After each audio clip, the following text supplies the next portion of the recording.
Well, thank you very much. This is like a Michigan football game over here. This is pretty good. This is pretty good. I want to thank you, JD, for the introduction. You're going to be a fantastic vice president of the United States. And, you know, I chose him because he's for the worker. He's for the people that work so hard and perhaps weren't treated like they should have been, but they were treated that way 4 years ago, I can tell you that. But we're going to get it back bigger, better, stronger than ever before. Thank you very much. This is some crap. I'm thrilled to be back in the great state of Michigan with thousands and thousands, and I mean lots of thousands up here. This is a hell of an arena. This is a hell of an arena.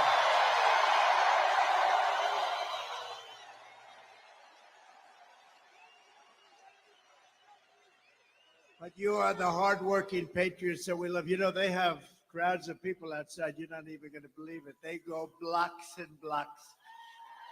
But let's forget about them, right? Let's forget about them. Let me begin this evening with a very special thanks to Americans nationwide, including all of you here today, for your extraordinary outpouring of love and support in the wake of the horrific last Saturday event.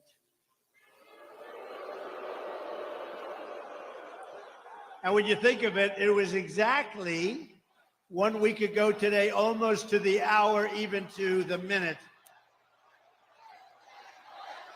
Yeah. Incredible. Incredible. What a day it was. As I said earlier this week, I stand before you only by the grace of Almighty God. That's true. I shouldn't be here. I shouldn't be here. Maybe JD or somebody else would be here, but I shouldn't be here right now. But something very special happened. Let's face it, something happened. I want to thank Butler Memorial Hospital in Pennsylvania for the incredible job they did and service they gave, and all of the great citizens of Butler, Pennsylvania, and the surrounding area, and everyone else for the job they did and the love that they showed us all. It was incredible, actually. What a time that was. What a time that was. Nobody's seen anything like it, and hopefully they never will again. And they had cameras blazing. I guess it was different in that way, too, because we were right in the middle. All those, see, look at all the news back there, and they were all blazing. They were going. No, they covered it fairly. They couldn't believe what they were seeing either. So they did. You did cover it fairly. Let me also thank Congressman Ronnie Jackson from Texas. You know, Congressman Ronnie Jackson, for the care and treatment he gave me as an outstanding doctor, which he is. He's really an amazing guy. Where's Ronnie? Dr. Ronnie's here someplace.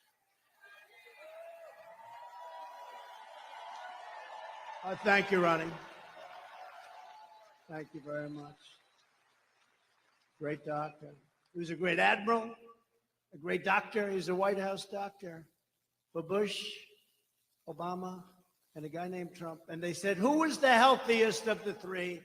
He said, not even a question, Trump. And I said, I love that guy. I love that guy. When he said that, that was my doctor. Even if he's a congressman, that was my doctor. But he's been a great congressman. Thank you very much, Ronnie, for everything. We appreciate it. Ronnie Jackson. We continue to pray for the recovery of the two citizens who were wounded in that evil attack, David Dutch and James Copenhaver, two really incredible people. We remain in contact and send our deepest respect to the families.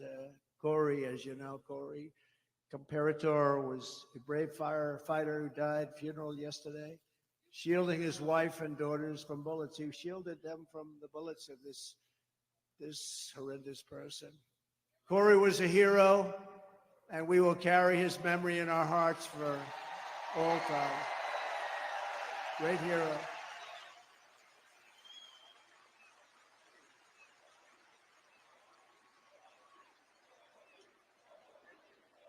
That's great.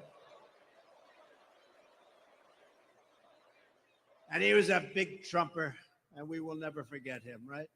We're all together. We're all together. There's never been anything like what you witnessed the other day with the convention. I don't think there's ever been a convention where there was such unity and love. And even now I'll say it just for a second, the fake news even said it that way.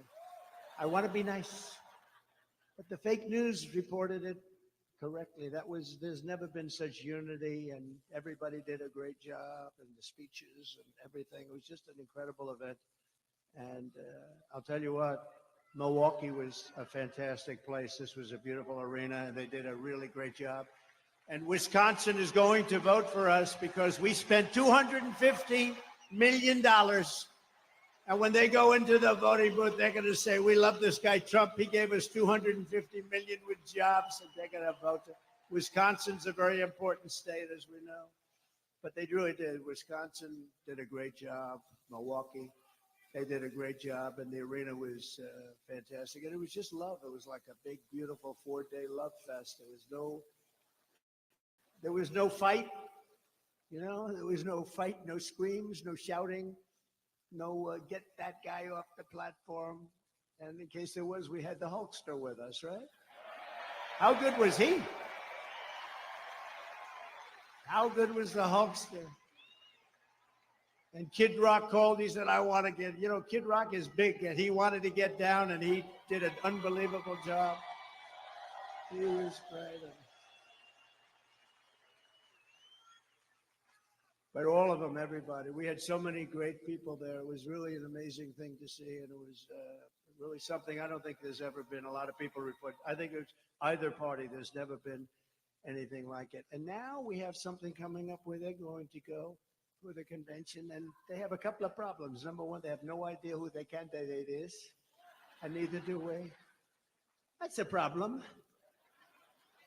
But we'll see. Hopefully they get it worked out. Sort of interesting. This guy goes and he gets the votes, and now they want to take it away. That's democracy. They talk about democracy. Let's take it away from them. But now we go forward as one movement, and really we have a very special group of people, like the people here. You people built this country. It's one movement, and we're more united, determined than ever before. We've never been so determined. Bad things happened last time. We're not going to let them happen this time. Bad things happen. We will never stop working to deliver a magnificent future for our people, and together we will fight, fight, fight, right? And we will win, win, win. All right. Thank you.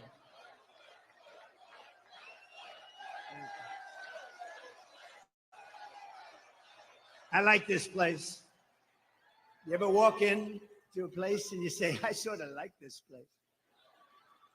Less than 4 months from now, we are going to win Michigan. We are going to take back the White House in a monumental landslide. And with your help, we are going to make America great again. Right? Right?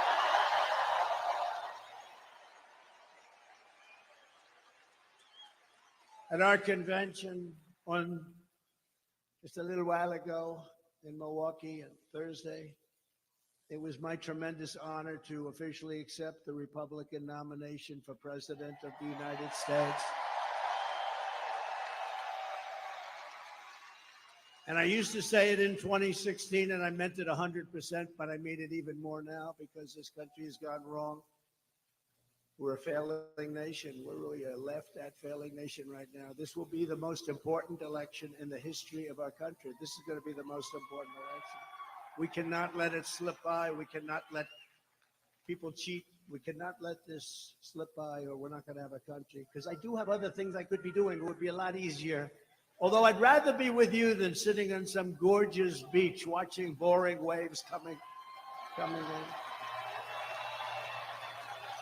No, I would rather be. Actually, I would. You know that. I think that's one of the reasons we've been so successful together. You know I mean that too. but we're going to make our country more successful than ever before. Yet even as we gather this evening, we will, and take a look, still the Democratic nominee, we're going to find out shortly, maybe, I don't know. Let's do this. Let's do a poll. You know, I love doing polls, right? Like I do a poll. I do lots of polls. Like, do you like Make America Great Again, or do you like America First, or do you like them both? I like them both, right? But let's do a poll on candidates. Ready? So I'll go. We're going to do a poll on a few candidates. The press will like this because they won't have to pay for the poll. You know, you do these crazy polls and they charge you $250. Look, there's Mr. Wall. This guy is the greatest guy. This guy. He must have a lot of money because he's at so many different rallies. And he was at the one that was a tough one, wasn't he? That was something. You were right up in the front. You saw that. That was something. We're going to do a poll, and it's going to be a very nice poll. And right. Who's your favorite candidate? Who would you like? Let's do it. Who would you most like to run against? Because, you know, you could say, who's the best candidate? We're saying, who would you like to? We'll start with Kamala Harris, and then we'll go, to crooked Joe Biden, and then we could possibly discuss a few. So who would you like to most run against if you're us, if we want to win? Ready? Kamala Harris, crooked Joe Biden. All right. I don't think we have to go too much further. Well, you have a terrible governor here who did a terrible job. Whitman. I'd like to run against her, actually. I'd like to run against her. No, she's one of the 20 that I mentioned. She's the one that gave her husband full right, title, and interest to everything, but nobody else could do anything but her husband. Her husband was sailing in the middle of your lake, your beautiful lake. He's out there sailing, and everybody else had to be locked up, right? Her husband. No, but things like that are mentioned during a campaign, little things like that. No, she's done a terrible job, but I hope I'd be very happy with her. At this very moment, Democrat Party bosses are frantically trying to overthrow the results of their own party's primaries to dump crooked Joe Biden from the ballot. Couldn't happen to a nicer guy. And as you're seeing, the Democrat Party is not the party of democracy. They're really the enemies of democracy, the parties of corrupt insiders like Whitmer, special interests, and the failed political class. That's what they are. Under our leadership, the Republican Party is now the party of the people. We're the party of hardworking Americans of every race, religion, color, and creed. We become a very big party. We become, right, fellas? You know what I'm talking about. I love you guys. We love you guys. No, we become a very big party. We have increased in size. Nobody's ever, honestly, in history, there's never been anything like this movement. And that may be in the history of the world, but let's keep it down to the country for right now, because that's the thing. But there's never been anything like MAGA. When Biden says, we have to stop MAGA, we will stop MAGA. I said, he doesn't know what MAGA stands for. It stands for Make America Great Again. How can you be against that? How can you be against that? And you know, the other side's going around trying to make me sound extreme, like I'm an extremist. I'm not. I'm a person with great common sense. I'm not an extremist at all. Like some on the right, severe right, came up with this Project 25, and I don't even know. I mean, some of them I know who they are, but they're very, very conservative, just like you have. They're sort of the opposite of the radical left, okay? You have the radical left and you have the radical right, and they come up with this, I don't know what the hell it is, it's Project 25. He's involved in Project, and then they read some of the things, and they are extreme. I mean, they're seriously extreme. But I don't know anything about it. I don't want to know anything about it. But what they do is misinformation and disinformation, and they keep saying, he's a threat to democracy. I'm saying, what the hell did I do for democracy? Last week, I took a bullet for democracy. What did I do against democracy? Crazy.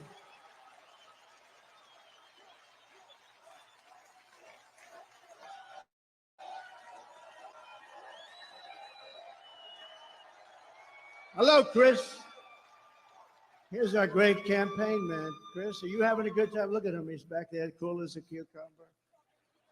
You know, so far, they're giving us great credit for the best run campaign they've seen in years. Isn't that nice? Thank you, Susie. Thank you, Chris. Look how cool he is. Just sits there. Thanks, Eddie. Try doing it with another candidate sometime. That gets tough, right? Anyway, thank you very much. Great job, Chris, Susie, the whole group. We have a great group of people. They love this country. They want to save the country. That's what we're doing. With your vote in this election, the Trump-Vance administration, by the way, I made the right pick. He's so good. They were all good. They were all good, but he's really stepped up. But the Trump-Vance administration will begin rapidly reversing every single Biden-Harris disaster starting on day one. And when you vote for Biden, you're probably voting indirectly for Harris anyway, whether you like it or not. Common sense, it's all common sense, right? We will end the inflation nightmare that you would have never had. We had no inflation. See, there's another thing. Biden always goes, I inherited 9% inflation. And even the radical left reporters up there, look at all of them. Whoa, they have a lot. They have a lot of them.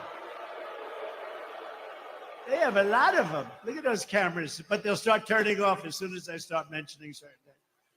I'll say, the red light just went off. No, but actually the radical left reporters, of which there are quite a few, I can't believe it. I don't know why they'd have them. But the radical left reporters say, the guy's right. You know, wasn't it until 2 years in that we became destroyed with inflation? Inflation is a country buster. It's a class buster. It busts everything, low income, middle income especially, and they get busted. The country gets busted. Look at Germany from centuries ago. Look at every country that's had inflation. And we had, I believe, the greatest inflation in the history of our country. They don't even report it properly because they leave the worst numbers out. They don't talk about interest rates that went to 10, 11, 12%, and you can't get the money. So what does that mean, 12% if you can't get the money? It means it's higher from 2%.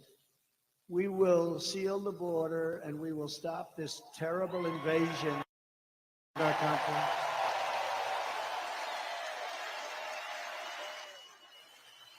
We will crush migrant crime. We're going to crush migrant crime. Oh, we have a new form of crime now. It's called migrant crime. The only good thing about these migrants coming in is they make our gang members and criminals look like the nicest people you've ever met. These people are much tougher. They come from all over the world, not just from South America. We're going to return law and order to our streets and restore patriotism to our schools.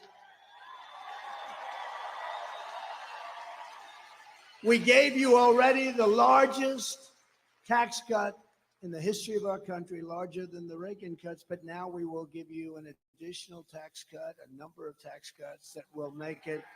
We took in more money after the tax cuts than we did prior. We took in billions and billions of dollars more after the tax cuts than we did. We had the greatest economy in the history of our country. Everyone knows it. We're going to slash regulations. That's what created all of those jobs and gave them bounce back jobs. You know, they're called bounce back jobs. After COVID, they bounce back. Everybody knows that. When you have something like COVID, which rarely happens, but when you have something like that, they're called bounce back jobs. And we're going to bring down energy prices very rapidly. It was energy that caused the problem and their stupidity. And we're going to bring it down very quickly. Your energy bills will be cut in half, at least cut in half. Some sections, like in New England, I'll be able to cut their energy by 60, 70%. It's absolutely crazy what has happened with energy. We buy the oil from Venezuela. They used to be our enemy. I don't know. We buy from Venezuela. It's not really oil, it's tar. And you know, there's only one refinery in the world that can do it. It's very heavy, horrible stuff. It's garbage. It's tar. You lift it. I said, that's not oil. We want light, sweet, crude. We have the best oil. We have the best everything. We go to Venezuela. You know where they refine it? In Houston, Texas. It's the only plant in the world that can refine that stuff. So we go to Venezuela. We pay them a fortune. We take that dictatorship. We make the dictatorship wealthy. These people don't know what the hell they're doing. They're incompetent. They're grossly incompetent. The biggest threat is because we have incompetent. That's the threat to democracy. It's a threat to our country. We have incompetent people leading our country, grossly incompetent people. America's enemies will fear us. The United States will again command the respect that it deserves. Viktor Orban, the very powerful leader of Hungary, said when asked what happened with the world that's falling to pieces, there are wars all over, he said, bring back Trump, it'll all end. It all ended. We had no problem in the world.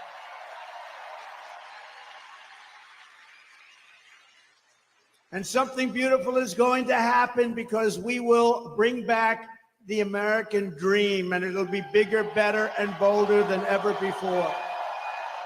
Right? And most importantly, for the people of this great state, you know, years ago, they gave me in Michigan the Man of the Year. That was long before I was a politician. I was a business guy. I did well. I liked the state, but I don't know. I heard Man of the Year, Michigan. I said, that's cool. That's good. I'm going to make that trip. I didn't know why they were giving it to me. Nothing, but they were giving it to me for, I guess, the fact that I employed a lot of people. I did real well. This is probably 14 years ago. And I came in and I said, why do you allow foreign countries like Mexico? You know, Mexico's, we think of them as friendly, but they haven't been too friendly lately. How about where they asked Biden to meet, just to meet? They want $2 billion to meet. They wouldn't ask that. See, they wouldn't even ask me that because I'd say, I will put 100% tariffs on everything you send into a country if you even think about asking. They want $2 billion to meet. In other words, we won't meet with you unless you pay us $2 billion. And this is every single year. They want $2 billion. No, it works the opposite of that, the exact opposite.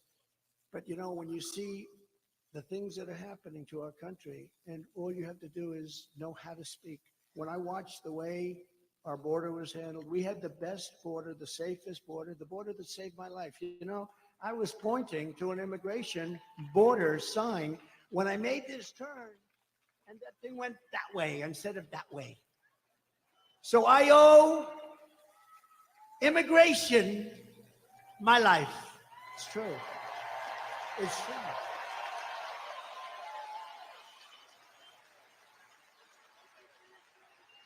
Now think about it. I'm talking thousands and thousands, much more than even this. I mean, we're restricted because you're in this giant arena. That's the one thing about outdoor that's good. You can have unlimited, thousands and thousands as far as the eye can see. Nobody's over here or over here because there's nobody there. It starts like this, as far as the eye can see. And I said, look at the great results that we had on immigration. Just look at them. If I didn't say that, and it's because we had like a crane holding this massive sign. I call it the $1 million sign. They're expensive. But that sign was very good. I think I'm going to sleep with it tonight. I'm going to sleep with it tonight. I said, what was that? What was that? Ooh, then I looked. I said, that's not good. That's not good. So it's immigration, if you think about it, right? Immigration, I would have never been looking to the right, and I had to be. It was the only place that would have saved us. They do these reports in the New York Times and all over the place where they had, you know, the shape, you know, if he turns this way, this way, this way. If every shot was no good for me except for the one direct. They came whizzing by, and I hope we have to never go through that again, everybody, because it's so horrible. But most importantly, for the people of your state, this great state, I will rescue the U.S. auto industry from obliteration. They're going to obliterate your auto industry. And anybody that that votes for the head of the United Auto Workers. This guy doesn't know what he's doing. He's approved all electric cars. And you know, Elon, I love Elon Musk. Do we love him? I love him. And I'm constantly talking about electric cars, but I don't mean I'm totally for them, but whatever the market says, and if it's 10% of the market, 12%, 7%, 20%, whatever it is, it's okay. But you can't have 100% electric cars. And you know, so Elon endorsed me recently, the other day, actually. He's great. Elon Musk. He's a brilliant guy. Every time I call him, he's talking about it. I got a new idea for a rocket. You have to hear this. No, it's true. You know, the first time I ever saw this, I'm watching television like 3 years ago, and I see a rocket engine, motor engine, come down landing, straight up in, no wings, no nothing, and it's landing. I thought I was seeing things. What is that? And it's landing on a barge in the middle of the ocean. And then another one comes down, and another one, I guess 4 of them came down, 3 or 4, and they land upright. I said, what the hell was that? I've never seen that before. Now, if that were government, you wouldn't see that for another 50 to 100 years. But it was Elon.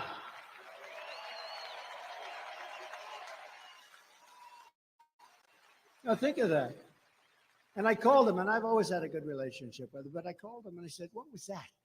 He said, well, we saved the engines. We saved the engines because it's very expensive to build. So, I mean, it didn't take me long to figure that if you save them, that's good. But who the hell thought you could do that? No wings, no nothing, just like these big, long, massive tubes, and they're landing gently right on the dot. I said, that's the coolest thing I've ever seen. And you say, how long would it take government to come up with that one? I don't think they ever heard of it. Perhaps they still haven't heard of it.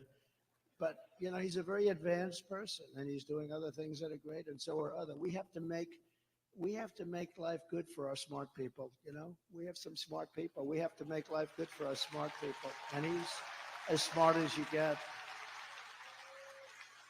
But Elon endorsed me the other day, and I didn't even know this. He didn't even tell me about it. But he gives me $45 million a month.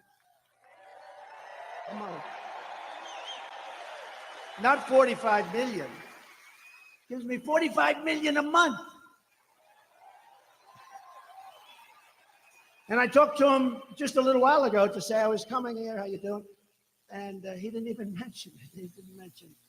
I mean, other guys, they give you $2 and you got to take them to lunch. You got to wine them, dine them. No, he's a great guy. He really is. But, you know, he's never mentioned to me, why are you hitting the electric cars? Because he understands I'm not hitting it. I think it's incredible. I've had them. I've driven them. They're incredible. But they're not for everybody. Some people have to drive long distances.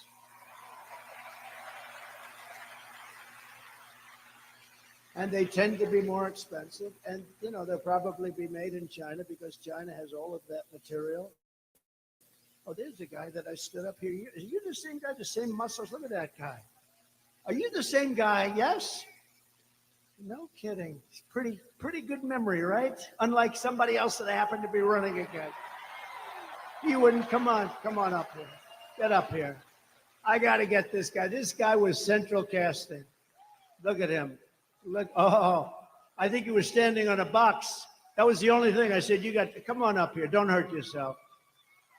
And you get him up. I like this guy.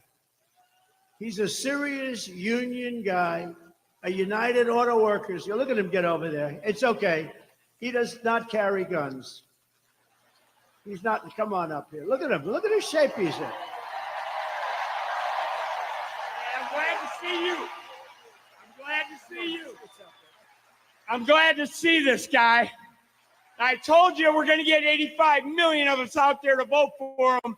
So let's go home from this rally and do our part.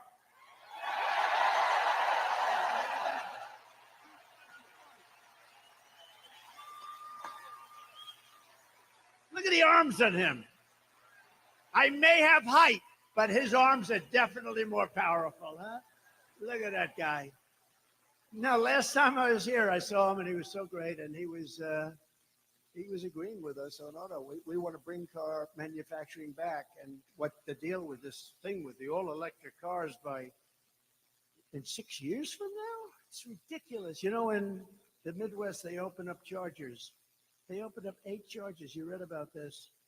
$9 billion they spent for 8 chargers. That's like a gas pump. I guess it would be like the equivalent of a gas pump for electric, right? They spent $9 billion on 8 chargers. This is 8 little chargers. $9 billion. How do you do that? It would cost at that rate $5 trillion to create enough charges so it could run. It doesn't work.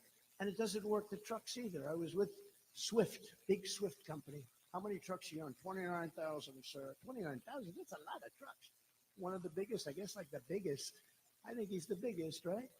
And he said, they want to destroy our business. They want us to go all electric. I said, so what's wrong with electric? I said, if you take a big, beautiful, like Peterbilt or one of the great manufacturers, how many times would you have to stop from New York to Los Angeles? None, sir. We go right there. We have some left over. Really? That's with diesel. I said, what about if it's electric? We have 6 to 7 stops, about 3 hours each. So immediately he's saying, that's not working too well. He said, but there are other problems. He said, the truck is so much heavier that you'd have to rebuild every bridge in the country. That doesn't sound too good, right? And then the third thing, he said that the battery is so much bigger than a tank, a big tank for the diesel, for the gasoline, but the diesel mostly. It's so much bigger that most of our payload would be holding batteries. In other words, we wouldn't have any room for the product.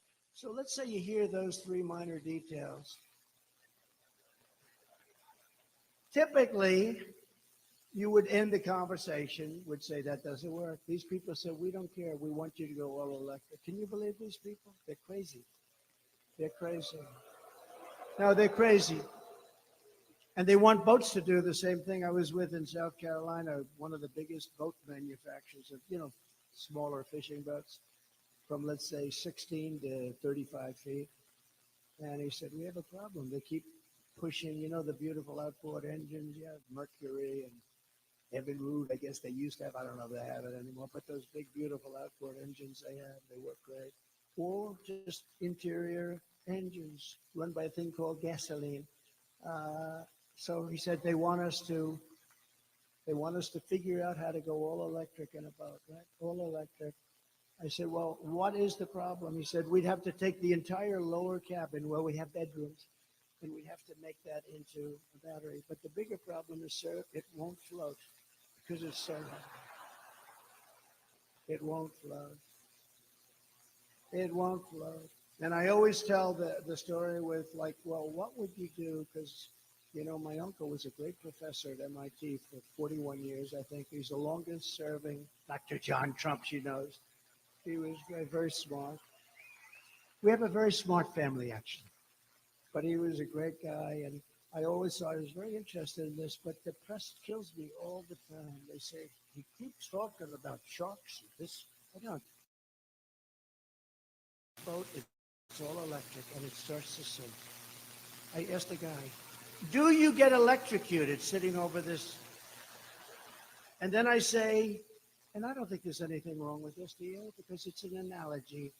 I say, and if there's a shark about 10 yards away, right where they are, right where all the congressmen are, right over there, look at us. Well, they're sharks. They're sharks. If there's a shark about 10 yards away, do I get electrocuted or do I go with the shark? I said, because I will take electrocution all day long. Despite the environmentalists that say how wonderful sharks are. You ever hear these people? We had 3 killings by a shark this weekend, ripped people apart.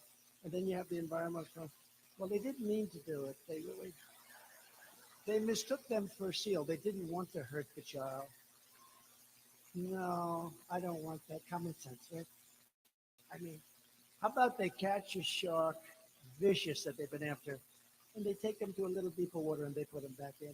I wouldn't do that. Would anybody do that here? Let me ask you, this is Michigan. These guys wouldn't do it. But they always get on me. They say, why is he talking about electricity and sharks? What do they have? Well, they know exactly. It's sort of a cute little story. Do I take electrocution or do I take death by a shark? And I'll always take electrocution. But isn't it ridiculous Think of it. Isn't it ridiculous? They want to make a boat that's far too heavy, that can barely float, and they're driving people out of business. They're destroying this country. They're stupidly destroying this country. The Army tanks are the other one. They want to make all electric. We make the best tanks in the world. They want to have them. So that as we go into a country to bomb the hell out of it, we will do it in an environmentally friendly way. And you know, with an Army tank, again, the battery is very big, very heavy, and doesn't last long. You know what it is? It's an Army tank, and it's like you're pulling a wagon behind the Army tank. You're pulling a wagon like a child pulls a wagon, and it's loaded up with a battery. So we got to get back to common sense. The aircraft, too. They want to make our jet fighters a biofuel jet fighter that shows 18% less efficiency. That's the difference between winning and losing a fight. And you know what happens? I say, I'm not doing it. And we ended all of that stuff. They brought it back. We will end it on day one. We're not going to be doing that stuff.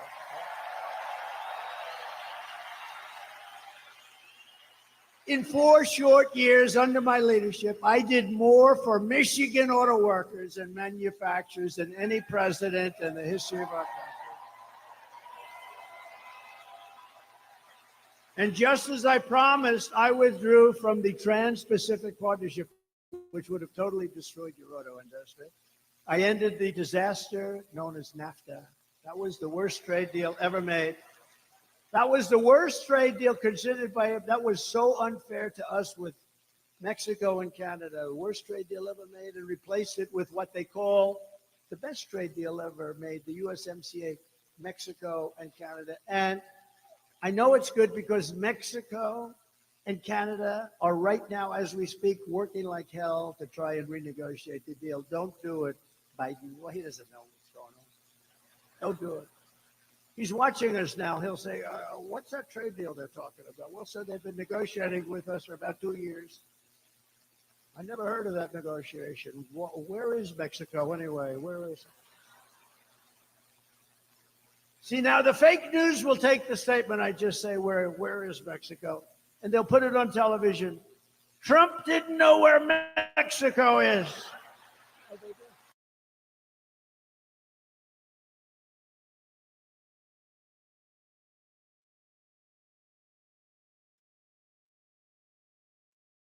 Threat I have to my administration is sarcasm, because they play it against me. When I show that he can't walk off, he can never find the entrances off a stage, like one here, one there, 2 here. He could jump off the front, I guess. And whenever I imitate him, I called my wife. She's great. Our wife, she's great. Our great first lady. I said, she's great. And she looked great the other night. She made that entrance. She made a lot of entrances. She's just something. But she walked in, but I told her the other night, I said, how good was I? How good? This was at a rally a couple of weeks ago. How good was I? Well, you were really good, but not great. Why? Well, it showed that you didn't know how to get off the stage. Well, I was imitating Biden. So what they do is they show the imitation of Biden. They said Trump didn't know how to get off the stage. That's our fake news. So we have to be very careful. So I haven't done it in about 3 weeks. I'll do it again, but maybe not right now. It's too. Darling, you were great. I mean, I get these crowds, 50, 60, 70,000. In New Jersey, we're leading New Jersey by 4 points, by the way. We're leading Michigan by 6 points.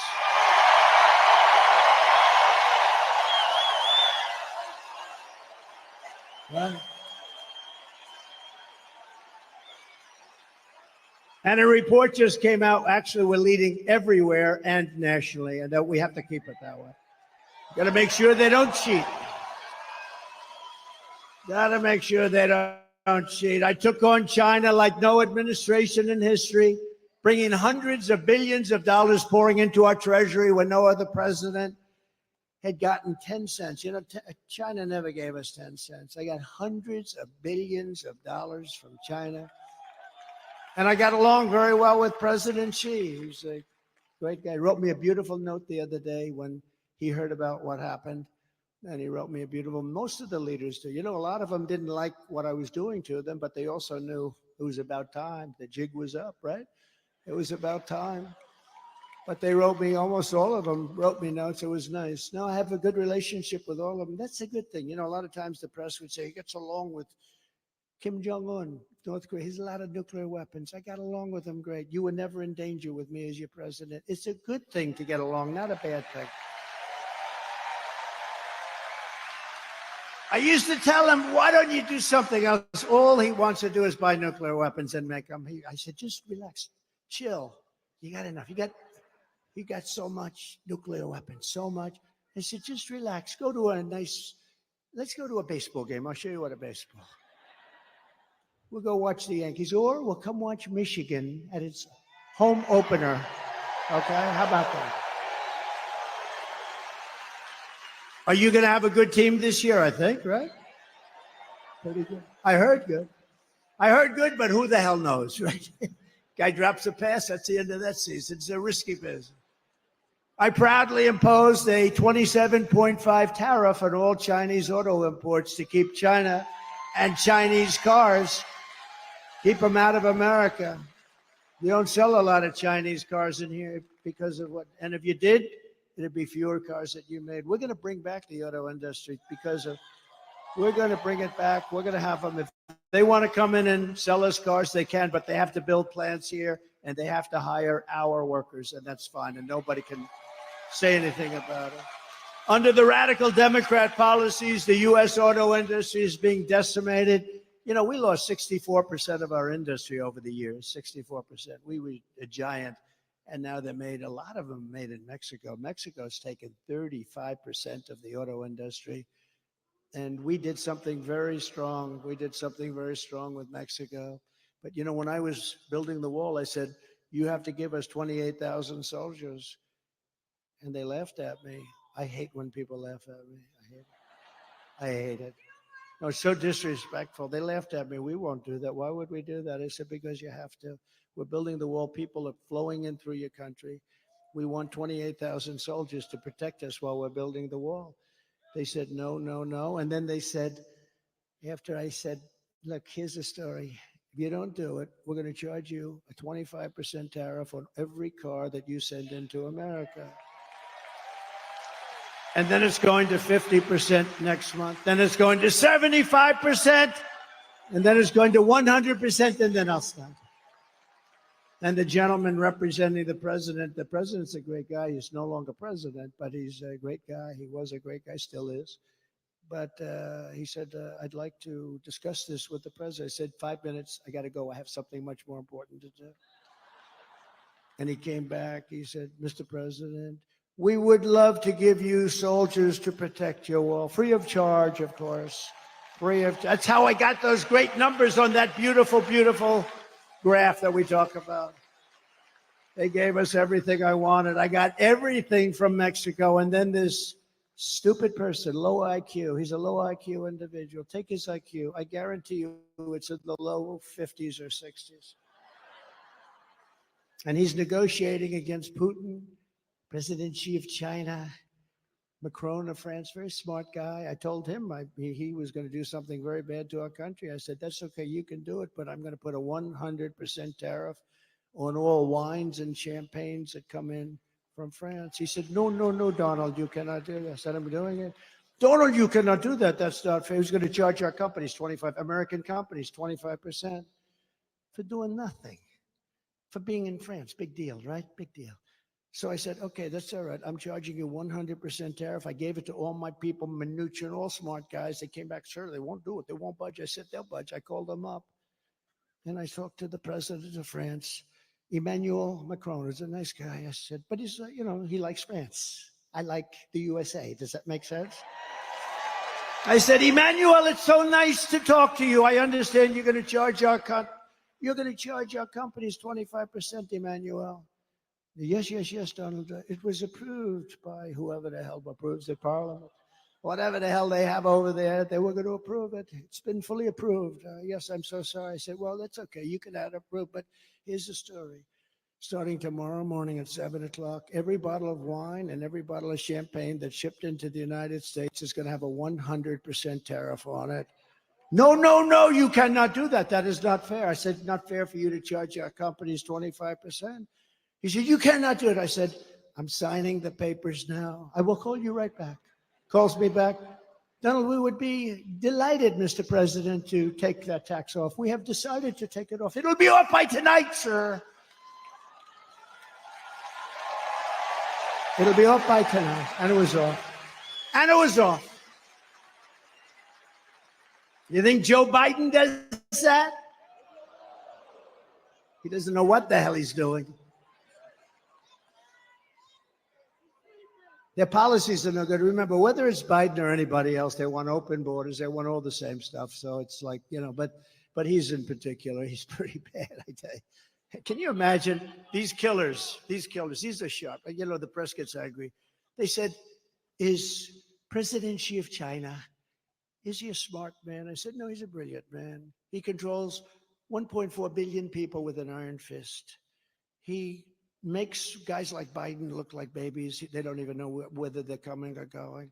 Yes, he's the next day headline. Trump calls him brilliant. How dare? No, okay. Let's say he's not a smart man. Okay, whatever makes you happy. No matter what you do. No matter what you do. I say he's a brilliant man. They went crazy because I called him brilliant. So I'm just going to have to say, he's okay. He's okay. No, he's very smart. But and you know what else? He's a fierce person. Do you understand that? Some of the people here know that, what this means, especially some of the women, right? They know better than the men about fierce. I know the women, they know better than the men. They're more fierce than the men. Oh, her. But no, he's a fierce individual. He's a fierce man. Can you imagine when he meets this guy? He thinks Trump is playing a joke on him. He actually thinks there's some kind of that I'm playing a joke. He doesn't believe what happened. He doesn't believe the last election. He thinks I'm playing a joke on him. But can you imagine President Xi, Putin, all of them? They're all smart, tough. They love their country, or they want to do well with their country, whatever it is, all ideology. But we have to have somebody that can protect us. And Orban was right. We have to have somebody that can protect us. Right now, we have really low IQ people in there. And the president in particular, he has about a 70 IQ, and he's going against 210, and it never works out. It never works out. When I'm back in the White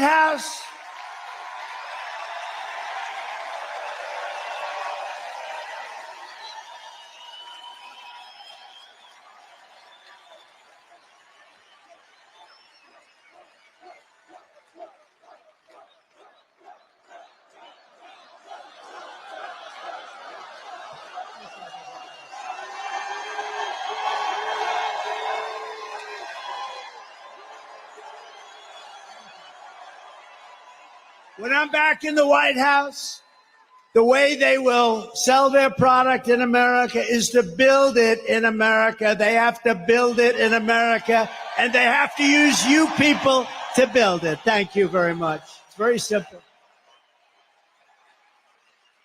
We will build American, buy American. We're going to hire American. We're going to get it going. We're going to get the auto industry back. It's ridiculous.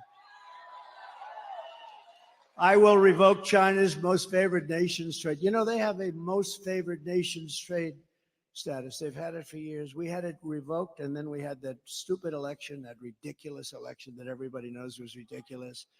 But I will revoke it.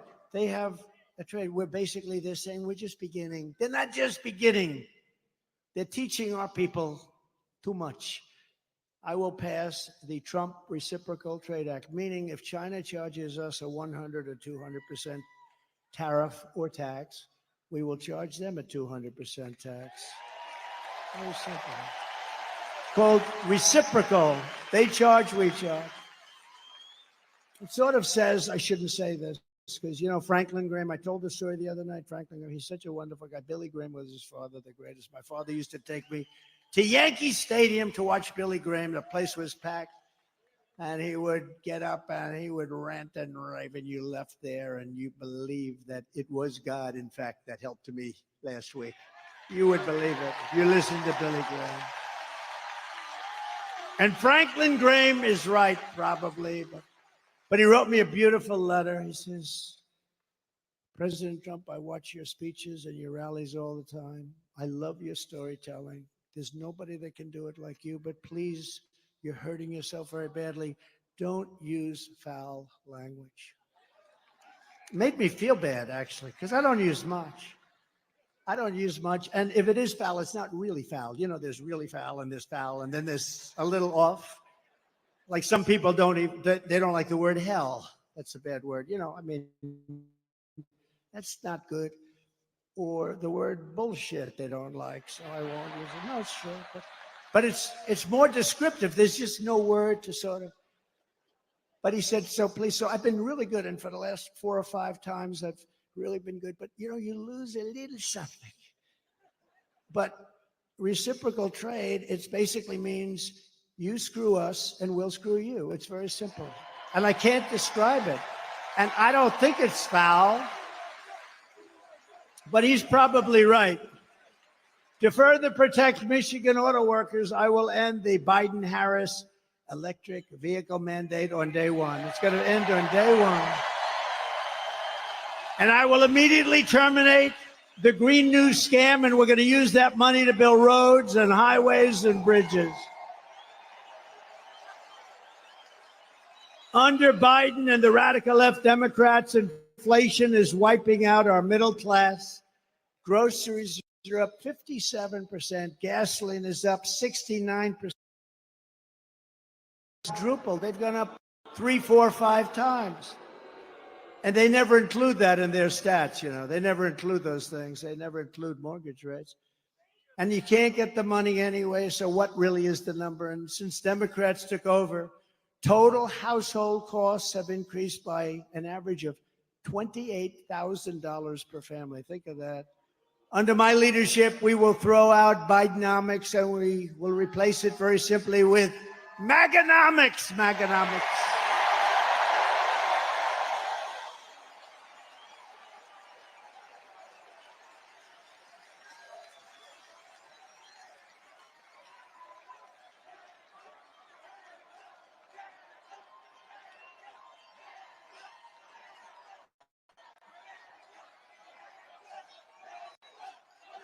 You know, I have to just interject. If you would turn off those cameras, because I don't want this. See the screen up there of me? That's very severe, that comb over. That's a severe sucker. What's with that one? It looks okay from the other side. But that is very severe. I apologize. Man, I looked up there. I said, whoa.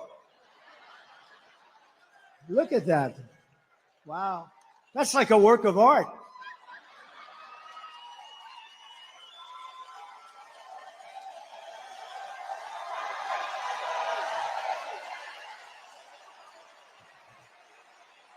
Only look at that one. Don't look. That one looks. To bring down the prices of all goods, we will end the Biden-Harris war on American energy, and we will drill, baby, drill. We're going to start that day one. Under the Trump administration, we had energy independence, and soon we will have energy dominant. We will be more dominant than any country by far, and we were just 4 years ago. We started off at number 4, we got to number 3, and then we had to beat Russia. We beat them. Then we had to beat Saudi Arabia. We beat them, and we were like a rocket ship. And then we had this idiotic result. But we will be, and again, we have more. You know, Anwar in Alaska, it's probably the biggest find anywhere in the world. The size of Saudi Arabia, some people say, who knows what it is, but it's massive. Ronald Reagan tried to get it, couldn't get it. And that was easier in those days environmentally. They stopped it with the environment. You know, the environment is very important to me, and environmental is very important. But, you know, you can't use it to destroy a country. And they stopped it. They stopped it for years based on the environment. I got it approved. It was totally done. This is since Ronald Reagan, who worked so hard to get Anwar, he wanted to be able to drill in Alaska. Think of it as the size of Saudi Arabia, approximately, bigger than Texas, bigger than everything. We would have had something that nobody else even comes close to. And on the first week in office, his Department of the Interior person, who was just put in Department of Interior, She outlawed it. She said, we're not going to use it. Stopped all work. They were ready to start drilling. It took them a while to get ready. They're ready to start drilling. The money would have been incredible. The prices were very high. We're the only country that stops drilling when the prices are at an all-time high. And we stopped drilling, but we'll get that back, and I'll get it back very fast. But Anwar, they cut it. Unbelievable. And I will cut taxes even further than we did before. And that includes no tax on tips. Right? No tax on tips. All the government does is harass everybody over it anyway. It's like a big harassment operation. They hired 88,000 IRS people to go harass everybody. So if you work in a restaurant, if you drive a cab, or if you do anything having to do with tips, I hope you're going to remember, bartenders, let's see, hospitality workers, a caddy, a barber. Barbers get tips. I don't give mine a big tip because I don't think they do a very good job. If you're a mover, a driver, or anyone else who relies on tips, the money is going to be 100% yours. You better go vote. If that doesn't get you out, if that doesn't get you off your ass to go out and vote for Trump, nothing will. Got to do it. Right? Got to do it. And as we rescue our economy, I will also restore the sacred and sovereign borders of a place called the United States of America, right? United States of America. With Democrats in charge, the greatest invasion in history is taking place right now. This is an invasion of our country. You remember during the time I was trying to get the wall, and I was getting all sorts of assurances, and you couldn't get it from Congress. It was incredible. So I did get a lot of money for the military. So I put an extra $10 billion. I put a little fund, an extra $10 billion. I then called it an invasion of our country, and I took it out of the military and I got it built. And now we're going to build it larger. We have to close up the areas that weren't built.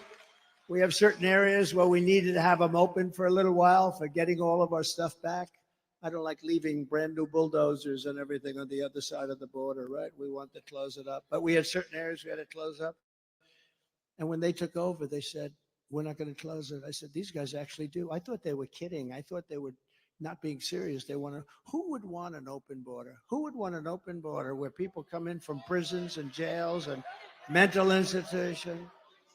Either people that don't love our country, stupid people. They're not stupid because anybody that can cheat that well in an election is not stupid. Or maybe a new thing is emerging where they want to get people to vote illegally, and they don't care. They have no shame. And we're watching that. Our chairman is here. The Republican chairman is here, the whole thing. See, the big boss is here in Michigan, so you're going to remember that. But we're working on that, but they do. They're trying to sign people up who just came in, who have no idea where they are, what they're doing. They came in. And in many cases, they're very rough people, but they came in, they're trying to sign them up to vote. This is what they'll do. Because think of it. If they have open borders, if they have men playing in women's sports, if they have a raise in, they're going to raise your taxes by four times. 4 times. Think of it. What you're paying now, you're going to pay 4 times more. With policy like this, nobody can get elected. The only way you can get elected is to cheat. And they are really good at it. That's the only thing they're good at. That's the only thing they focus on. They have no good policies. They don't do anything well. But they're using these people, and they're trying to sign up the people. And we've caught them, and we sue, and we do all the things that you have to do.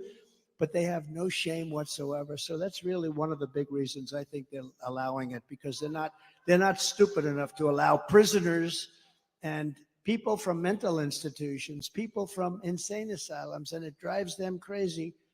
Hannibal Lecter, the late, great Hannibal Lecter, would like to have you for dinner. He wants you for dinner. That's the end of you, by the way.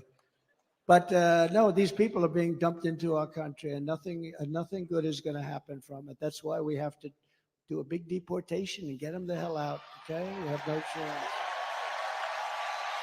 Meanwhile, our crime rate is going up while crime statistics all over the world are plunging. We have become a dumping ground for the world, which is laughing at us. They can't believe how stupid we are, how stupid we are. We're destroying our country. They can't believe what they're getting away with, but they're getting away with it at levels that they never thought possible. In Venezuela, crime is down 72%. You know, Caracas, Venezuela, was a very, very dangerous place. And now, because of the great job they've done in removing their criminals into the United States, next year we're going to have our Michigan rally in Caracas, Venezuela, because it's nice and safe. Okay? Does that sound like a good idea to you? Because we want safety.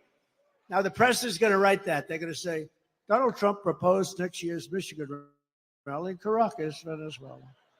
They'll say, isn't that horrible? Isn't that unpatriotic? You understand. This is what I have to go with. I'm only kidding, press. I'm only kidding. Although maybe it's not a bad idea. So El Salvador is an interesting one because I know the president. He's a young guy, and he's been getting this great press that his crime rate's way down. And they're training their criminals. Well, you don't train criminals, okay? You know, maybe every once in a while you get lucky, but you don't. So in El Salvador, murders are down 70%. He's saying, yes, we're teaching. He's different. Most of them just say, well, the United States is stupid, so we're dumping all our criminals there. He does it differently, smart. He goes, we're working with our people that are causing problems and crime. And he's not working with them. He's dumping them in the United States. And their crime rate, their murder rate is down 72%, 73%, and going up. And I don't blame them, because if I was running one of those countries, and we're not just talking in South America, but if I were running one of those countries, I would have been doing it much more. They're also emptying their jails. The big thing is their jails. Those jails were packed. Now all of a sudden it's like, oh, isn't this wonderful? They're doing such a wonderful job. They're dumping their criminals into the United States of America, and we're not going to take it anymore. Stupid people.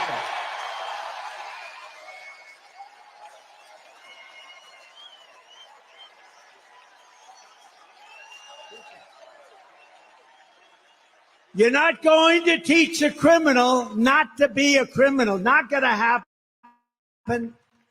And you don't have the time, you don't have the energy, because you have to do other things. That is why, as soon as I take the oath of office, we will begin the largest deportation operation in the history of our country, even larger than that of President Dwight D. Eisenhower many years ago. He was a big deportation person. Under the radical left Democrats, Michigan communities are being overrun with migrant crime. You know that better than anybody, right? Does everybody agree? It's being unbelievable. In Oakland County, criminal squads of illegal alien gang members are hiding in the trees and breaking into Michigan homes after dark, looting them for jewelry, purses. They're taking the women's purses right out of their bedrooms.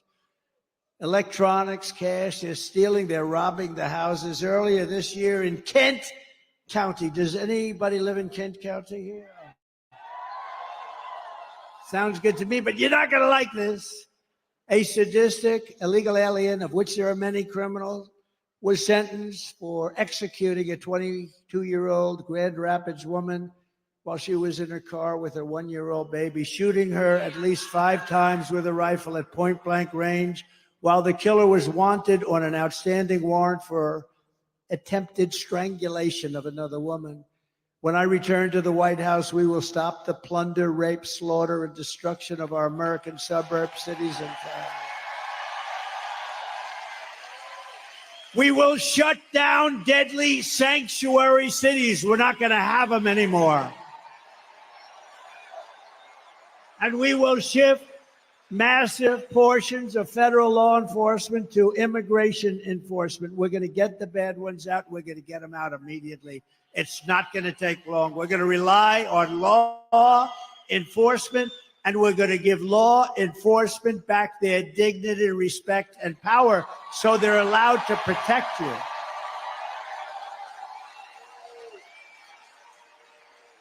It's no wonder Joe Biden and his thugs are so desperate to stop us. They know that we are the only ones who can stop them. We're the only ones. You know, we talk about Biden like he's a feeble old guy, and he is. But it's the people that surround him. I mean, he's perfect for them. This is the fascists and communists and some bad people surround him. I know just about all of them. I can tell you about all of them. Did you hear about our big victory in Florida last week? Did you hear? We won the big case. We're going to take down Trump. We're going to take down Trump. No, when you have a great court system, when you have honorable judges, people that really love the country, good things can happen. But we won that case in its entirety. That was the one that's going to take them down. They've been saying that for, 8 years now, right? And here we are leading in every poll. We got to get it close. You got it close. You got it close. We don't want to talk too much. I always say, if we win, because I don't like saying when we win, because they cheat like hell. So if we win, but we got to get it close. We're close. 4 months, but you know what 4 months is in this racket? Like an eternity. 4 months is like an eternity, but we're leading by a lot, not just by a little. We're leading every state, every important swing state by a lot, and we're leading nationally by a lot, but we got to get it close. The radical left Democrats rigged the presidential election in 2020, and we're not going to allow them to rig the presidential election in 2024. We're not going to allow it.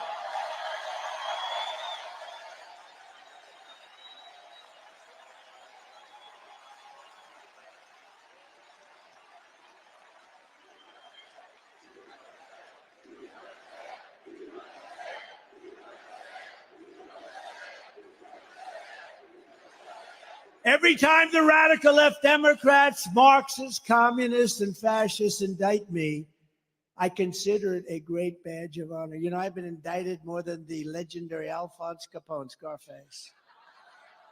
He was a tough man. See that guy right there? Ultra MAGA. You're Ultra MAGA. He's tough as hell. But if Alphonse didn't like you, you would be in the foundation of a building rising someplace in your great state, right? He was not. He was a tough cookie, this guy. I got indicted more than Alphonse Capone. Think of it. My parents are looking down. I had wonderful parents. They never saw this for me. They never saw. Let's see. I'm voting for. Oh, I don't want to even read that one. Thank you. Thank you. I appreciate it. But I'm being indicted for you. Don't worry about these fake indictments. These aren't indictments. These are Biden indictments. These are a sick, weak, pathetic man who can't run an election, so he indicts his opponent thinking that's going to win. And in many cases, it would. You know, third world countries do this a lot. Banana republics do it a lot. We've never done it. And we're going to teach them why they can never do it again. Because it's actually hard to believe. It's actually driven our poll numbers way up. And then we had the debate. Did anybody watch the debate? Poll. Who won the debate? Biden or Trump?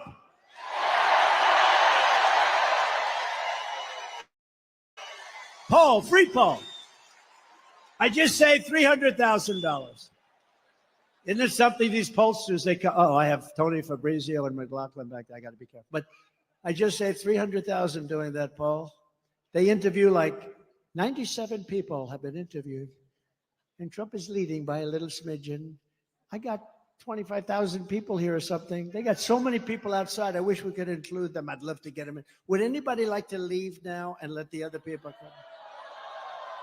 That's not nice. Never forget, our enemies want to take away my freedom, because I will never let them take away your freedom. They want to silence me because I will never let them silence you. And in the end, they're not after me, they're after you. I just happen to be standing in their way, and I always will, right? I always will, fellas.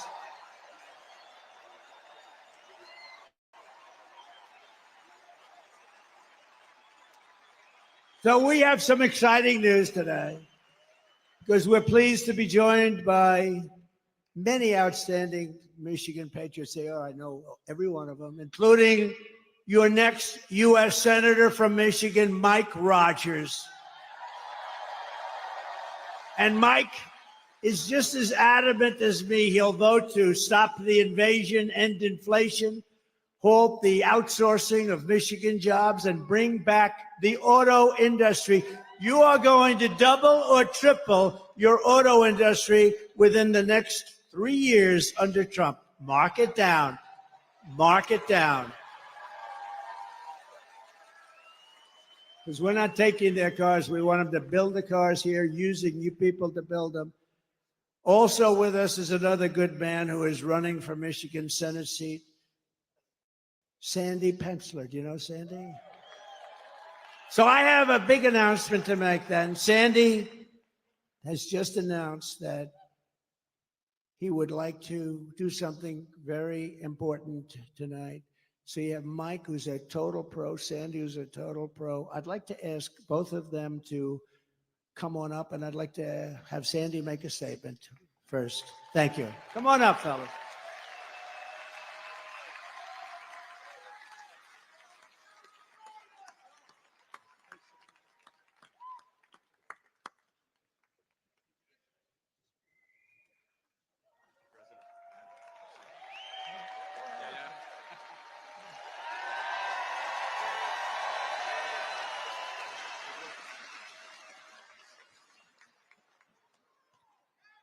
Thank you, Mr. President. I was so inspired when President Trump kissed the empty uniform of Corey Capitori. I flashed back immediately to a couple days after 9/11 at the local firehouse, where I hugged the lone remaining survivor and looked out at 12 empty uniforms. Thank you for honoring all of them as well.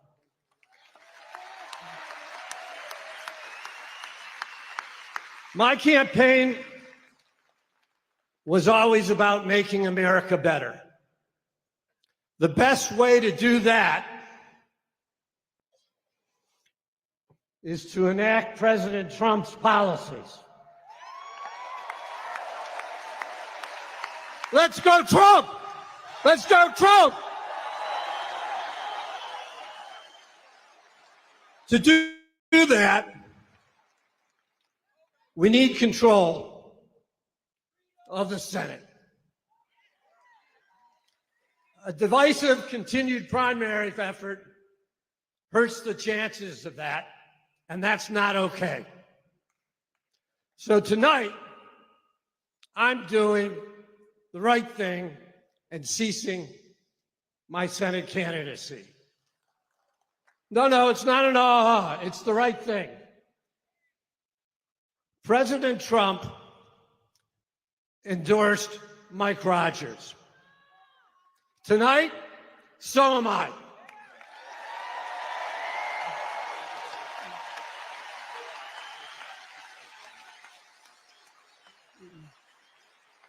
Mike's gonna make a heck of a senator. So I want you guys to look around the room tonight, because everything goes through Michigan. The presidency, the Senate, the House, and the State House. Look around, make a pledge to each other. We're gonna fight like hell to save America and elect Donald Trump, Mike Rogers, and the rest of the ticket on the Republican Party. Thank you.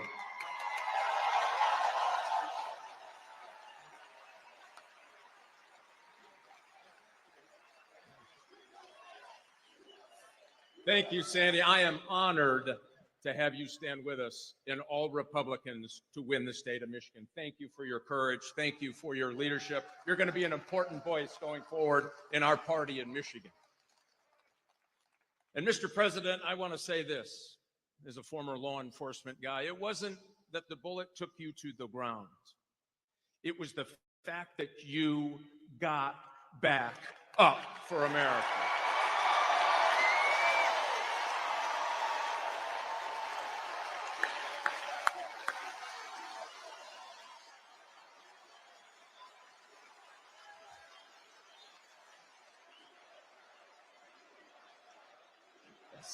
You bet.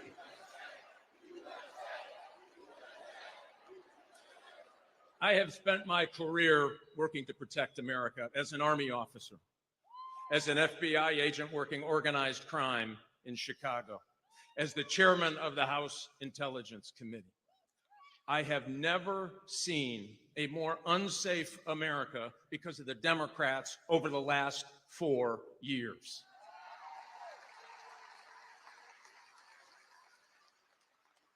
Here's the good news, Mr. President.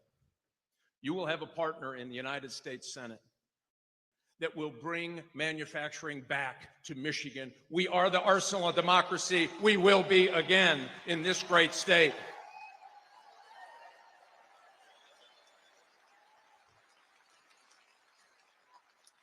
And I'll pledge to you, I will get Department of Justice reoriented to actually going after criminals.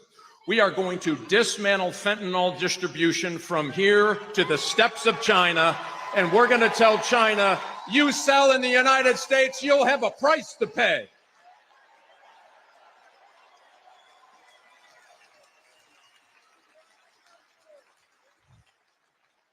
Mr. President, I'll guarantee you this as well. With your leadership, winning the state of Michigan, winning for the United States, putting America back in Washington, D.C. versus Washington, D.C. and the rest of America, we will make America respected again. We will bring back law and order again. We will make America safe again. Let's flip the Senate. Let's elect Donald J. Trump and Mike Rogers to the Senate, and let's get busy. Thanks, Mr. President.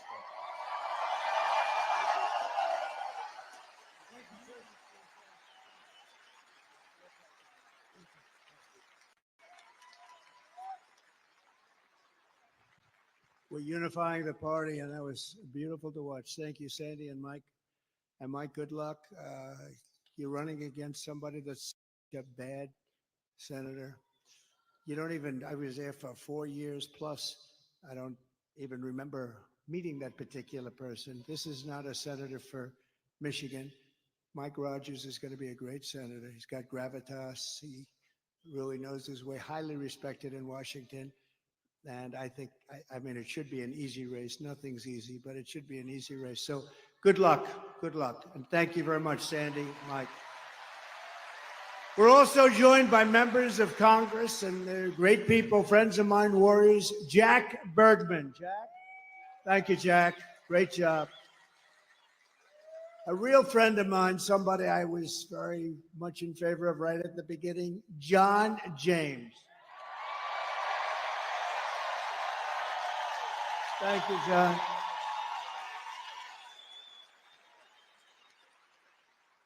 A warrior, somebody who helped me do a lot of different things. He gets things done. Bill Heisinger.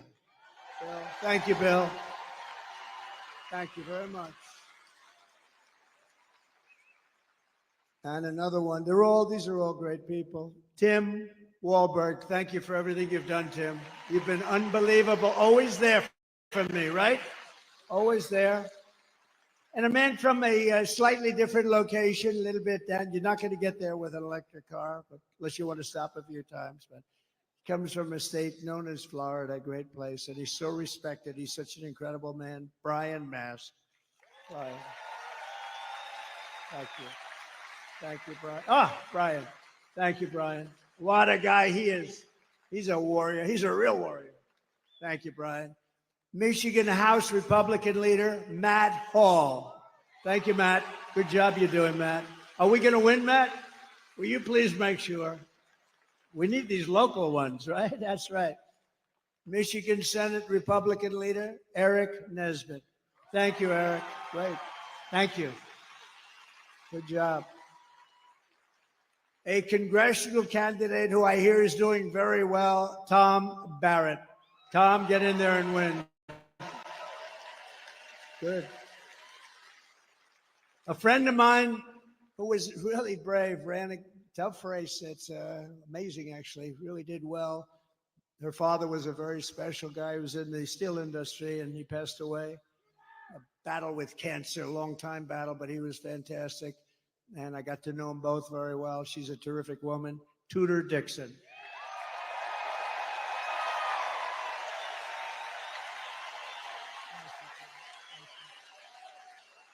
Thank you, Tudor. Ambassador Joe Sella. Thank you, Joe. Good job you're doing, Joe. Very important person in this room, Michigan GOP Chairman. Where are you? Okay. Pete Hoekstra. Oh, there he is. I fought like hell for him to take that job, right, Pete? I said, Pete, you got to do it. How are we doing, Pete? How are we doing? Huh? We're doing good. If you're in charge, he's going to win. He was a congressman, a really good one, respected. He left. I made him ambassador. He was a great ambassador. And I then said, Pete, you got to do it. He lives here. I said, you got to do it. And we appreciate you doing it. Both of you, thank you very much. We appreciate it very much. RNC chairman, he put on that show with a person named Lara Trump. How good is she? How good is she? She's unbelievable. She made a great speech. And her husband made a very good speech the other night, didn't he? Eric and Don. I don't want to talk about anyone else, only my kids, you know. But they all did well. Everybody did well, honestly. I do think Hulk Hogan, I thought he was incredible. I hadn't seen him in a while. And I'll tell you what, I'm not going to mess with him, right? We're not going to mess with the Hulkster. But he was fantastic the other night. All of them, every single one. My granddaughter did very well. Look at, she's starting. What about, who said that? Who said my granddaughter? Wow. Kai. Kai is great. Great golfer. She's a great golfer. But we have another man who's very important, and the RNC chairman, Michael Watley, who's been incredible, wherever Michael is. Mike, thank you, Mike. Great job. I said, Michael, you have one job. We got so many votes, we don't know what to do with them. You got to guard the vote. When those votes get put in, they can't be missing. They can't throw them out. They can't stuff ballot boxes. They can't cheat. Make sure. And, you know, he headed up North Carolina. And on that night, a while ago, that certain election night, that miserable where we thought it was won at 10 o'clock in the evening, and then all of a sudden, additional votes have been reported in various places. We don't have to get into it. North Carolina held totally steady. He had 603 lawyers working. Other people didn't have lawyers working. And bad things happened, but this guy held, and I said, that's the guy I want to run the party. And Michael, I know you're doing a great job, and you're going to do something very special. We don't need votes. We need to guard the vote. You ever hear the expression, too big to rig? The more we get in there, the harder it is for them. My daughter and her husband, Tiffany and Michael, where are you? Tiffany and Michael, you're around here someplace. Two great people. Fairly recently, thank you, Tiff. Great people. And Michael's father's here tonight, highly respected guy, great businessman, and a highly respected guy. From the moment we take back the White House from crooked Joe Biden and Kamala, I call her Laughing Kamala. You ever watch her laugh? She's crazy. You know, you can tell a lot by a laugh. No, she's crazy. She's nuts. She's not as crazy as Nancy Pelosi. Crazy Nancy. Did you see Nancy Pelosi is selling out Biden now? Did you see? She turned on him like a dog. Well, I don't know if he should continue. All of a sudden, where did that come from? She was 100%. All of a sudden, she's not sure. Not sure means he's gone. But no, she's crazy as a bed bug. She's a crazy person. I believe we're going to have the 4 greatest years of the history of our country. I believe that.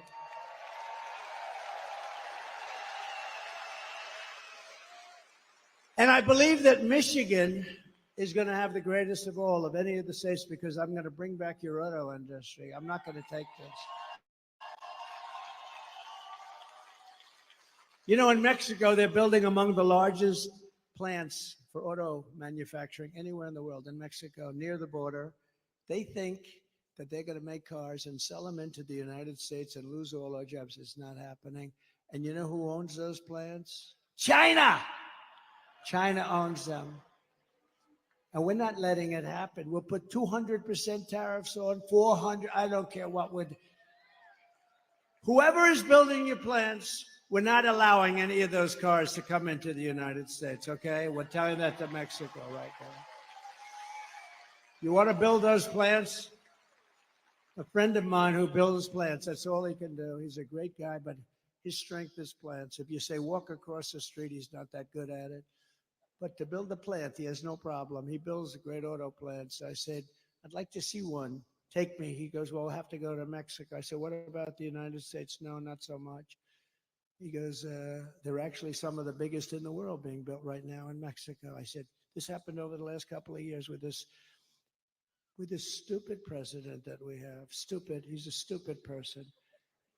And I can say it because, once he weaponized justice, I would never talk about a president like that. Once he weaponized justice against me, I said, oh, wow, that's really incredible. That's never been done before. I can do it. And I'm knocking them out. But sometimes you have crooked judges. We have some real crooked judges, too. That's the only way. The only way I can lose is crooked judges, but we'll get it overturned, anything that happens. But once he weaponized, I wouldn't talk that way. In fact, before this happened, before he did this, I treated him not nicely, but I treated him with far more respect than I do right now. It's one of those things. But we can't let these companies come in and steal our wealth, steal our jobs, destroy our companies, and end up building it 10 miles across the border and think we're going to allow them to get away with it. We're not. They have to build it over here, and they have to use our people. So it's going to happen. And Michigan will benefit more than any state in the union because they stole your auto industry, and we're going to bring it back, and it's going to be at a level that it was in its height. Okay? You hear that, John James? You hear that? We're going to put John James in charge.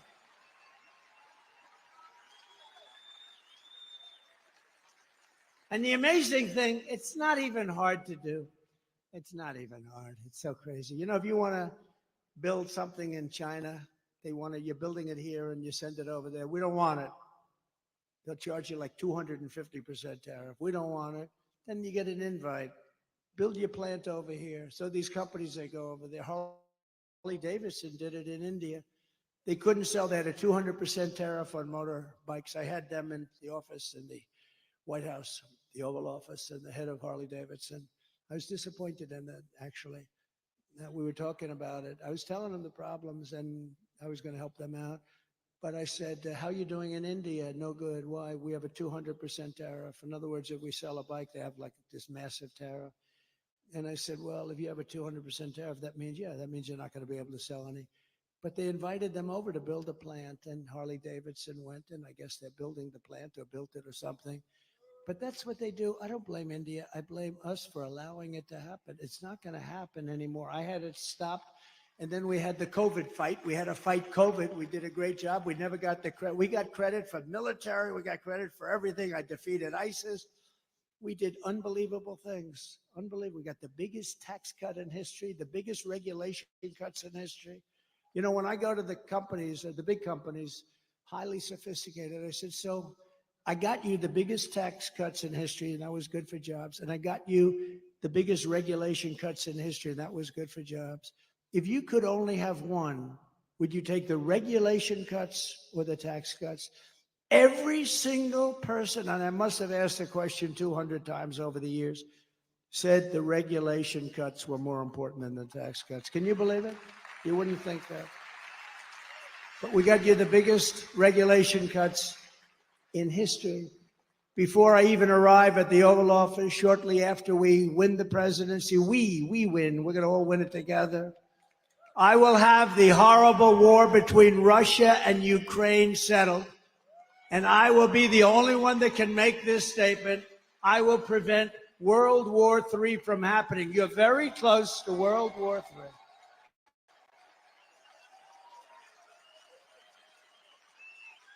If I was president, the Afghanistan disaster, which probably caused Putin to go in, by the way, he wouldn't have gone in with me. He would have never gone in with me. And he didn't. And by the way, he didn't. But the Afghanistan disaster, not the fact we're getting out. I was getting out. After 21 years, you get the hell out. But I would have kept Bagram. It's 1 hour away from where China makes its nuclear weapons. We gave it to them so stupidly. It's one of the biggest airfields in the world. We built it many years ago for billions of dollars. We were going to keep that. We were going to man it, keep it. Think of it, 1 hour away. You know who has it now? China has it now. How stupid are we? Should have kept that. And you know the lift should have been done at Bagram, not their little local airport where they had riots all over the place, and then the bombs started going, killing 13 of our great people, obliterating, I heard the number this morning, 47. That's maybe the right number because we're looking at 47, you know that, right? Obliterated 47 great young Americans, their legs gone, their arms gone, their face just wiped out. And hundreds of people besides, hundreds of people. The worst catastrophe, the worst, most embarrassing disaster, I think, ever that happened ever in this country. And because of that, I think Putin looked at that, the incompetence, the stupidness of Milley and these guys that don't know what the hell they're doing. And he looked at it and he said, this is a great time to go into Ukraine. But he would have never done it with me. If I was president, the Afghan disaster would have never happened. Ukraine would have never happened. And October 7th, the attack on Israel would have never happened. Remember, Iran was broke. Iran had no money. They were broke. Now they have $250 billion. But we'll get along with Iran. We'll get along with whoever we have to get along with, but it would have never happened. All of the things, and you know what wouldn't have happened? Inflation wouldn't have happened because I had energy low. Inflation was caused by energy going up twice. I will restore a thing called peace through strength. That's what we have. Remember, I'm the only president in 80 years that I started no new wars. I finished some. Totally defeated the ISIS caliphate. In my next term, we will build a great Iron Dome missile defense shield over our country, a dome the likes of which has not been seen. And it will be entirely built in the USA, and much of it will be built right here in Michigan. Why shouldn't we have the same protection that other countries have, Bill? Why shouldn't we have the same protection that Israel has and that other countries have? And Ronald Reagan wanted to do this many years ago, but honestly, we didn't have the technology. Now we do. 301 missiles were shot at Israel, and almost every one of them was knocked out of the sky. It's an unbelievable technology.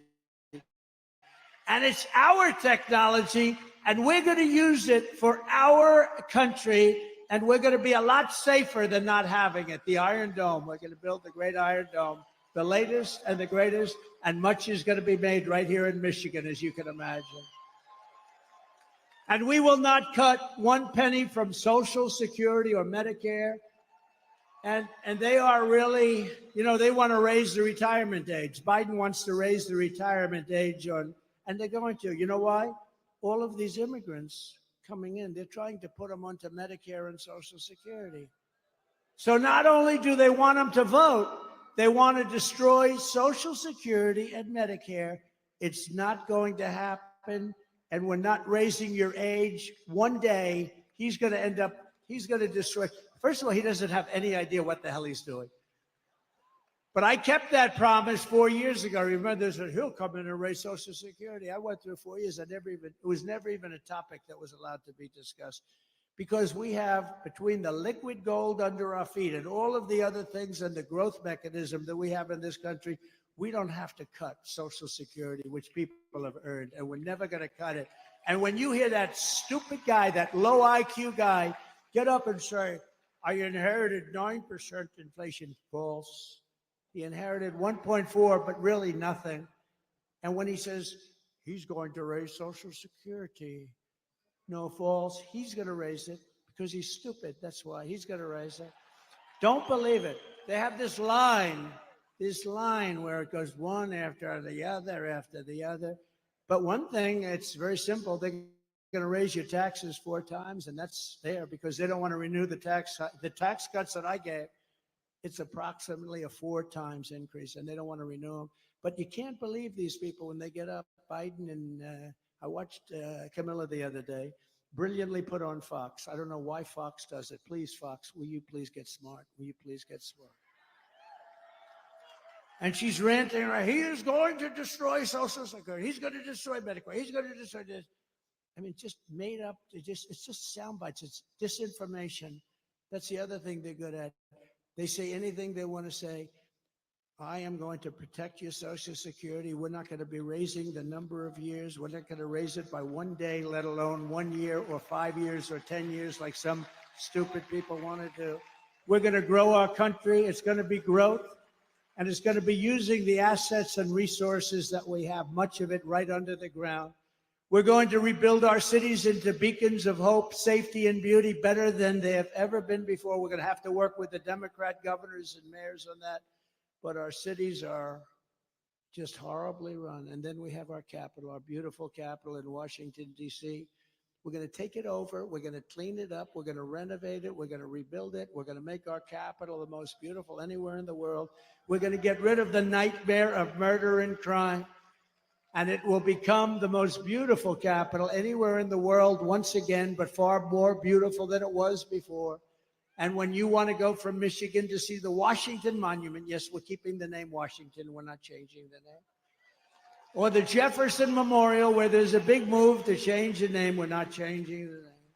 Remember when they were knocking down statues and I was president and I found an old bill and I reenacted the old bill. Anybody touching, knocking down, or even trying to harm any of our great statues or monuments goes to jail for a 10-year period with no commutation and no shortening of the sentence. And it was a beautiful sight as we watched everybody leave town. They left town so quickly. They left town. We said, bye, everybody. No, we have to meet people that have evil intentions. They wanted to knock down the Jefferson. If I didn't get the military out to save the Jefferson Memorial, they would have done a job. But I found this old law that today we're almost incapable of producing things like that. 10 years, and there's nothing like good behavior, and you get out in 2 days. It's 10 years in jail if you touch our monuments, if you even try to knock them down. I had a news conference, I signed it, and everybody left town. It was a beautiful thing to do. We're not doing it. We won't be changing the name of Jefferson, Washington, Lincoln, like they did our forts. I get out of office, they did our forts, right? We won 2 world wars in those forts, and now they have different names, many of them. Fort Bragg, and the people that live next to Fort Bragg are not happy. They're not happy. They changed the name.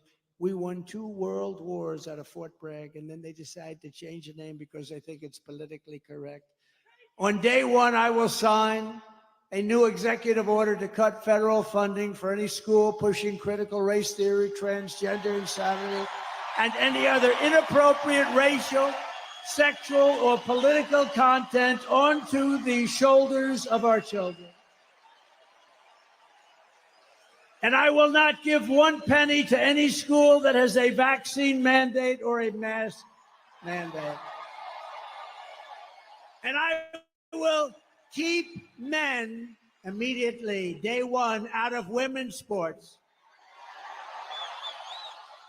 And I will fully uphold our very important but under siege Second Amendment, as I did for 4 years. And I got the full endorsement from the NRA. You saw that. They gave us their full, strongest endorsement. No, for 4 years I protected, and it was not that easy to do. We will protect innocent life, and we will restore free speech, and I will secure our elections. Our goal will be 1 day voting with paper ballots, proof of citizenship, and voter IDs. Very simple.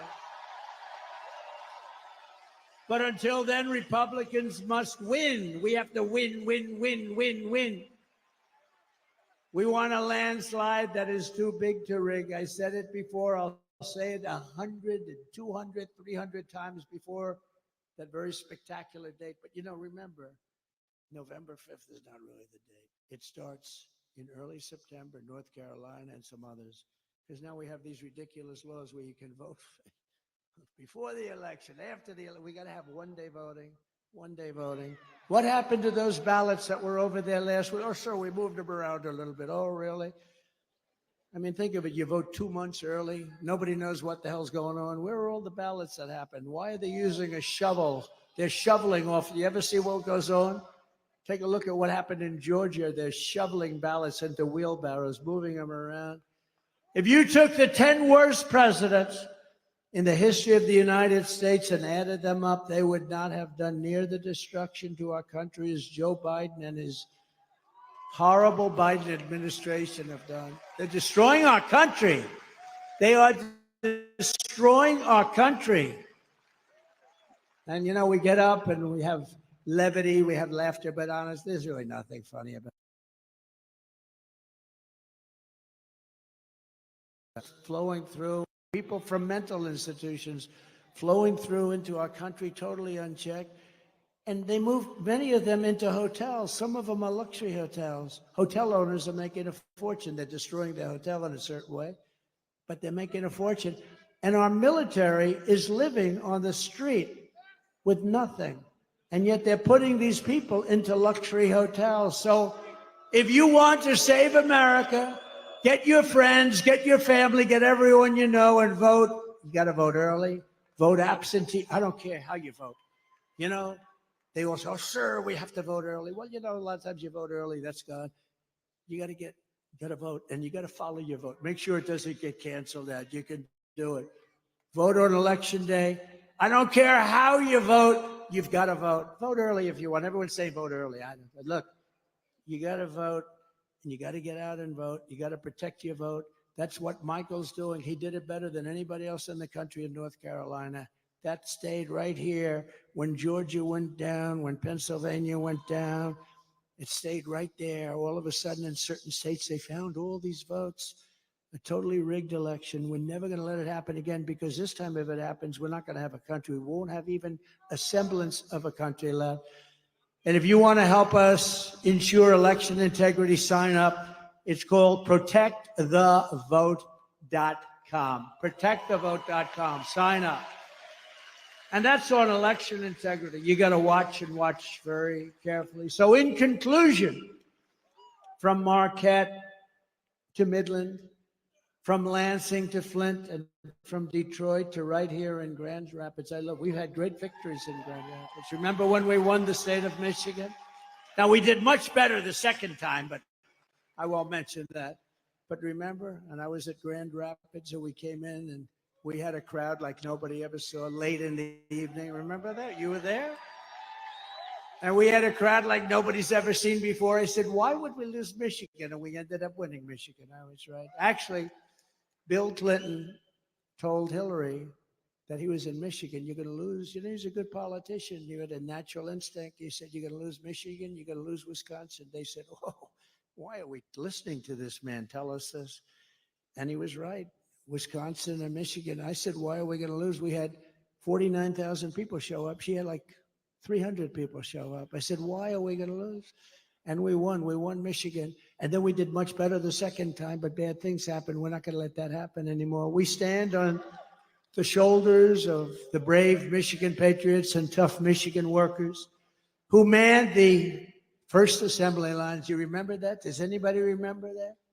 It's a long time ago. Anybody remembers that? They're extremely old. Is there anybody that wants to admit they revolutionized industries and turned the state into a manufacturing powerhouse like no other? And we're going to bring it back. And we're going to bring it back. I'm not talking about lots of other industries. I'm talking about the auto industry, because it's such a big industry. I can say we're going to bring back cement. We're going to bring back all sorts. I'm just talking very simple. It's so simple. It's going to happen so fast. You're going to be at a level as though you were from 30, 40 years ago. You're going to manufacture cars again at a level that you haven't seen in many, many decades. You probably have to get rid of this fool, this stupid idiot representing the United Auto Workers, because he sells the auto. You know, I'm much more popular than anybody with the auto workers. We're going to get 95% of their vote. But they have a guy that, I mean, he pushes the electric mandate, and they're going to be made in China. They got to get rid of that guy. He's bad news. Your Michigan ancestors gave us Motown, the Mustang, and the might of the American Midwest. And it really is a might. They forged the steel, laid the railroads. tilled the fields, fought the battles, and won the victories that made America into the greatest and most powerful nation in the history of the world. That's true. It was the most powerful. But now we are a nation in decline, and it's a very serious decline. We are a failing nation. We are a nation run by fools and stupid people. We're a nation that has lost its confidence, its willpower, and its strength. We're a nation that has lost its way, but we are not going to allow this horror to continue. We're not going to let it happen. Less than 4 years ago, we were a great nation, and we will soon be a great nation again.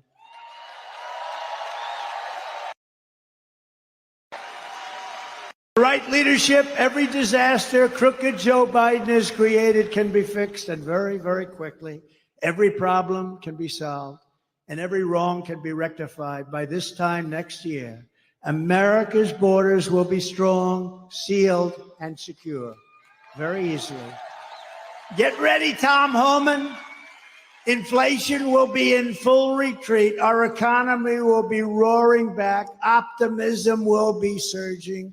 You will have your confidence back. We don't have any confidence. That's like an athlete that can't sink the shot, can't hit the ball, lost his calm. We're going to have you hitting the ball again. We're going to have you playing at the top of your game. The American dream will be thriving again for citizens of every race, religion, color, and creed. Law and justice will reign all throughout our land. Freedom will be restored. The flame of liberty will be burning bright. Crooked Joe Biden, the worst president in the history of our country, will be a fading memory of the past. And our great silent majority, including the once forgotten men and women of our country, will be the one shaping America's magnificent future when I am the 47th President of the United States of America. Thank you.